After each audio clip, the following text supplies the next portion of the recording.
Thank you for watching my YouTube channel, guys. This is Dennis Elizalde, architect and builder. Now, guys, as we all know, we have another issue in Middle East. Middle East kasi, guys, is a rich region, rich country. This part of the world is full of oil and gold. So I don't think the Arab countries want to have war in their place, right, guys? They want peace also, because if they get bombed or if they join the war, they will start again from scratch. They will go backwards, guys. They already advanced in their cities, in their countries. They live a good life of luxury and royalty. Got lots of good food, lots of good ambience, good buildings. Everything there is good life. So why join the problems in in Palestine and Israel? I think it's not wise to do that. For them, for the Arabs, I don't think they are keen on joining any war. They are peace-loving people. They're the Muslims. There are some terrorists, but it can be controlled. Okay, guys. And here in the Philippines, this country is also peace-loving nation. We enjoy also peace and quiet. We have simple life, although we are third world countries, not the same status, high status like that of the Middle East. But here in the Philippines, we also live in peace and harmony. It's also good life here in the Philippines, so we don't want any war to come here also. 自己的罪行，看北多马说，只不求暂时的快乐，不为今世的事物所迷惑，贪良心将是何等的平安啊！保罗说，我们立志行事，都是神在我们心里运行，为要成就他的美意。当我们与光源合一的时候，就没有任何阴影，我们的心也能时常坦然无惧。医生的果效。أن قضية فلسطين بدأت بوصفها قضية شعب اقتلع من أرضه وشرد. All militarily occupied people have a right to resist their occupation, even militarily. I do not support the military option in Palestine. I prefer the other option, civil insurrection and disobedience. It brought down the British Empire in India and the Soviet Empire in Eastern Europe. Israel has overwhelming military superiority, and we see in front of our eyes the devastation and oblivion it is bringing to the people of Gaza. I categorically condemn Hamas's targeting of civilian targets of any age or gender, as it is accused of. Such targeting belies Hamas's claims to an Islamic identity. There is an Islamic injunction against the killing of innocent children, women, and elders. The injunction is also against the desecration of places of worship. I also condemn Hamas's gifting the higher moral ground to an Israeli government that is universally shunned, even by half of the Israeli public, as fascist, miscreant, and abhorrent. I condemn Hamas for giving this awful government the excuse to ethnically cleanse Gaza of its citizens and bombing them to oblivion. I condemn Hamas to further undermining the Palestinian Authority, as Israel has been doing. I condemn Hamas for sabotaging the attempt of Saudi Arabia to reach a peaceful resolution to the plight of the Palestinian people. But equally, I condemn Israel's indiscriminate bombing of Palestinian innocent civilians in Gaza and the attempt to forcibly drive them into Sinai. I condemn Israeli targeted killing and the indiscriminate arrest of Palestinian children, women, and men in the West Bank. Two wrongs don't make a right. I've been hearing a repeated phrase in American media, unprovoked attack. What more provocation is required to make it provoked than what Israel has done to the Palestinian people for 3/4 of a century?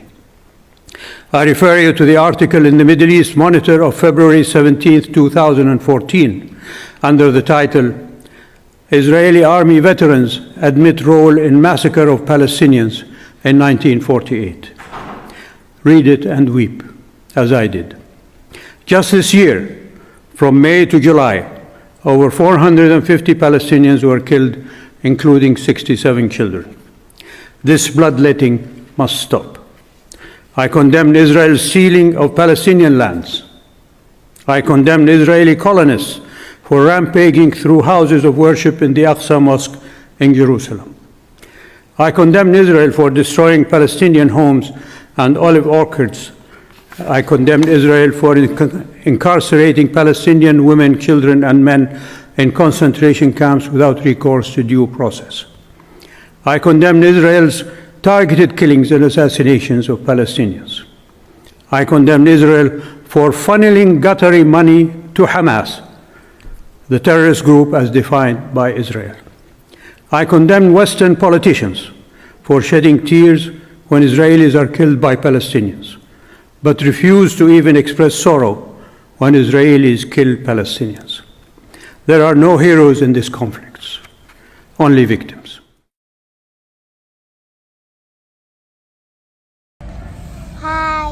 Hi guys, thank you for watching my YouTube channel. This is Dennis Elizalde, the architect and builder. Guys, sorry I was not able to give you updates on my YouTube for more than a week now because there was the war in Israel and Palestine. It's affecting everybody, the whole world, guys. Actually, guys, before that happened, before the war happened, guys, the Israel people, they were having a celebration. It's a festival for peace. It's part of their tradition, guys. It's like a Thanksgiving to them, and for them having peace in their land, something like that. And now guys,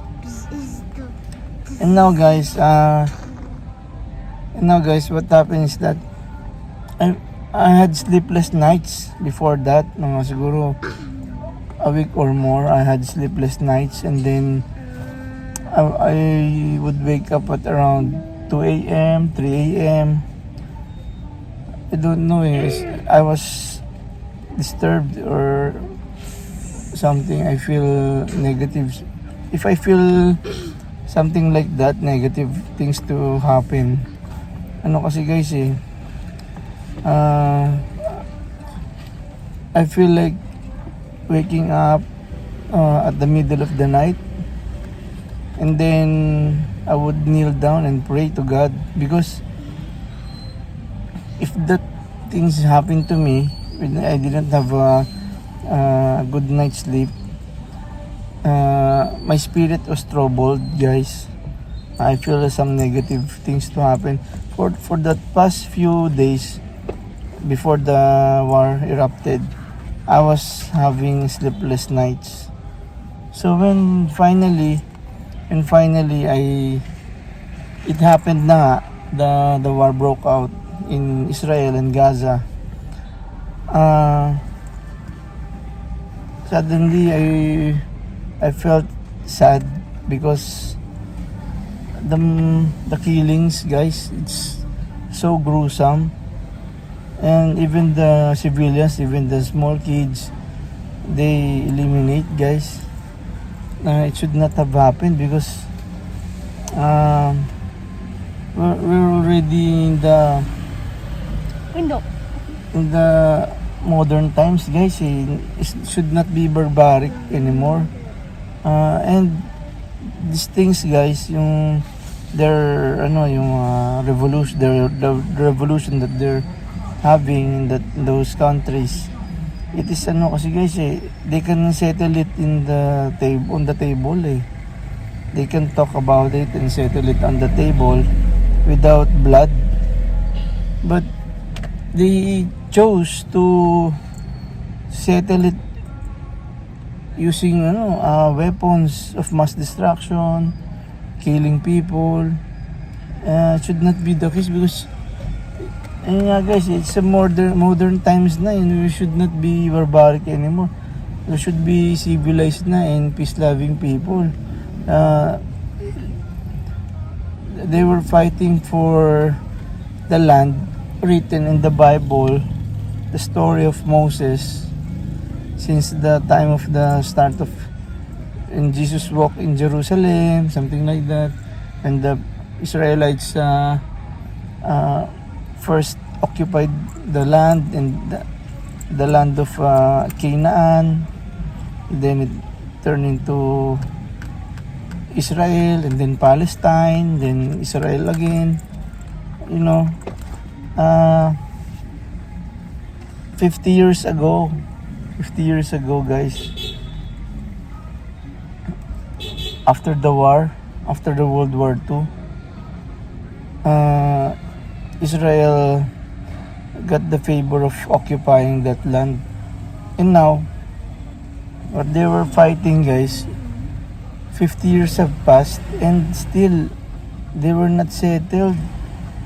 It should have been settled na a long time ago, guys, because it's there's so much hatred among those people. They're always fighting. There's no talk among them. They refuse any mediation, guys. So I'm really worried about actually not only in the Philippines but in the whole world, guys, because the whole world kasi the Russian-Ukraine war is already giving us lots of economic headache and financial headache, and also the whole world is disturbed and there was no peace. And now the fighting in Gaza, Israel, it belittled the Russian and Ukraine war. So guys, as you can see,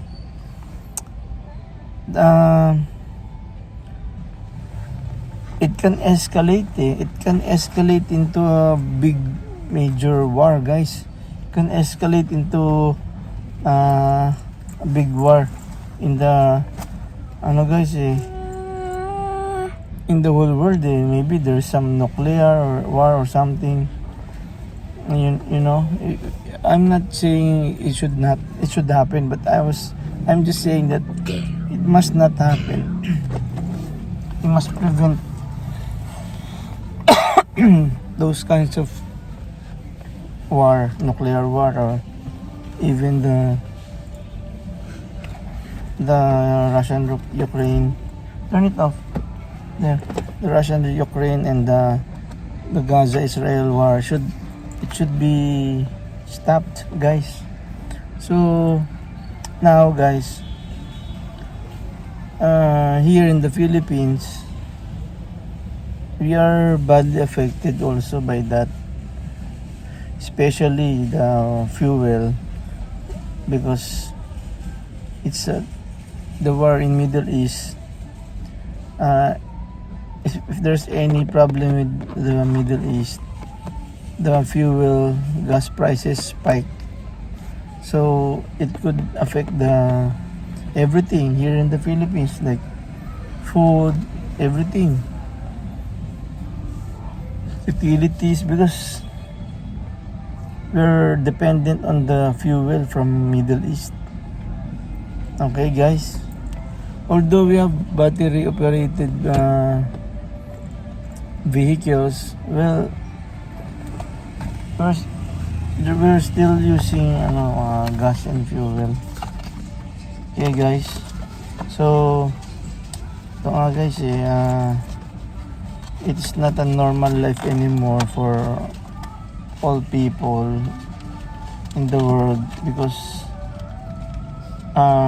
Saudi Arabia, I'll show you the video of the announcement of Saudi Arabia that they will no longer supply oil to the world if the bombing doesn't stop in Gaza and Ukraine. And imagine all those people guys from Gaza being pushed to the ocean. They have nowhere to go. They're being pushed to the boundary of Egypt, guys. And no nation wants to accommodate the refugees, guys. So as you can see guys, we don't have any choice here. We don't have any choice. We only have to go with the flow. Okay guys, so if Saudi Arabia will terminate the gas and oil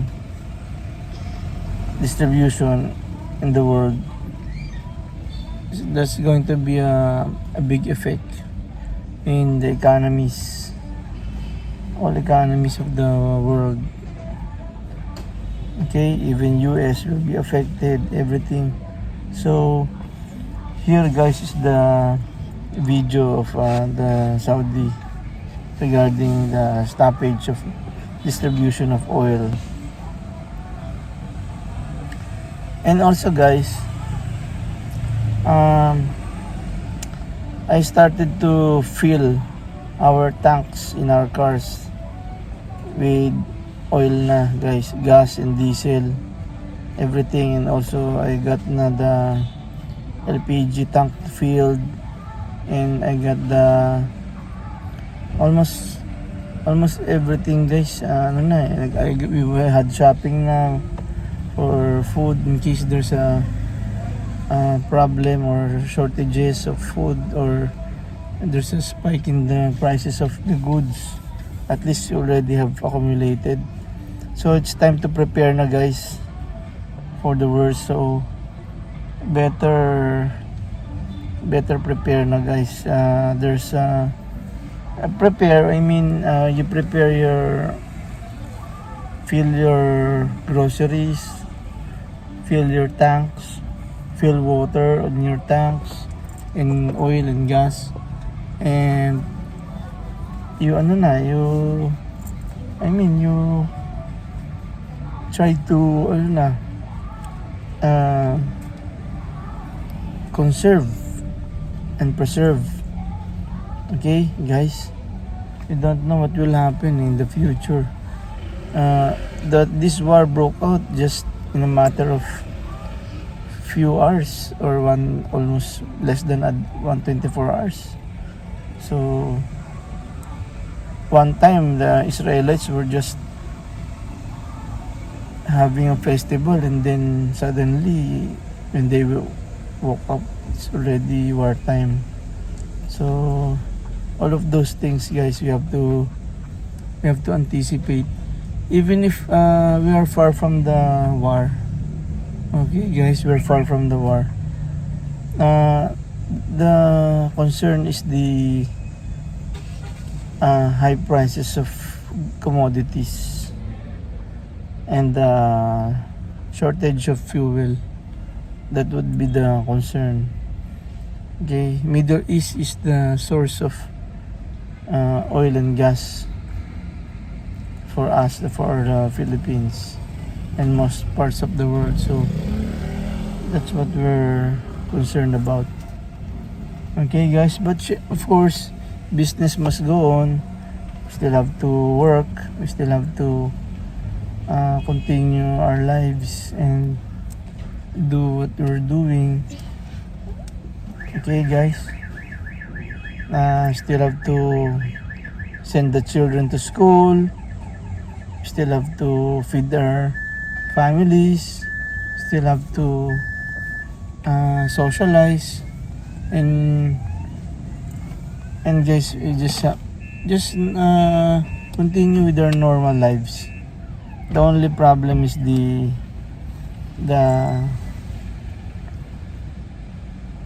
events of the near future. We don't know what will happen. The war in Israel and Gaza could escalate. So that's our concern, guys. Okay, so I'm here at Landers where we usually buy food. You can see, guys, so there are lots of people here.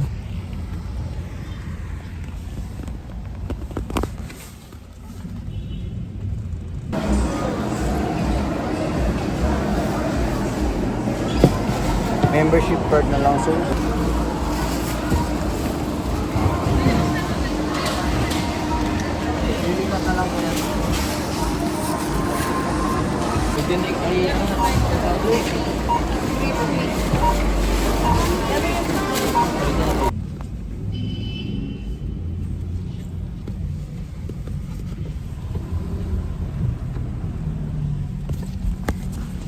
many people are buying already stocks for their homes.